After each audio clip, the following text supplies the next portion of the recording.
Sa araw-araw na lang na ginawa ng Diyos, nakasimangot ka tuwing umaga. Alam mo, mali yan. Alam mo, kaya tumatakbo ang ang lahat ng grasya. Ay nako, lahat ng pwedeng maitaboy, naitaboy mo na dahil dyan sa pagkabusangot mo at pagkasalubong ng kilay mo. Di ba, Tolits? Oy, bakit si Joshua yung nandyan?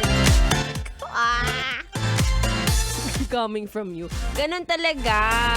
Kapag meron kang gustong i-apply sa sarili mo, paulit-ulit mo yung sasabihin at i-share mo dun sa iba. Ikaw, hindi na pwedeng magbago. Bago ka eh. Ay, nako! Sige na, iwas na init ng ulo, iwas galit, lalo na kapag maaga.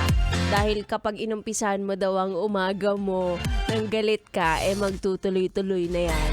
At madadamay pa ang mga tao sa paligid mo. Tama ba ako, Tolits? Ha? No, tama daw ako, sabi ni Tolits. Naniniwala naman ako sa kanya.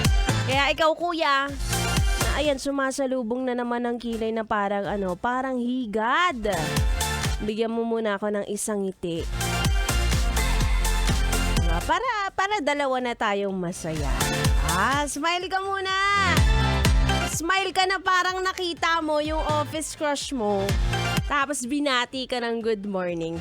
Mga ganong ngiti. Pengi ako niyan. Anyway,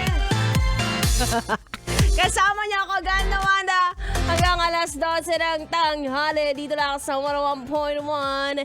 Yes, the best. Oh,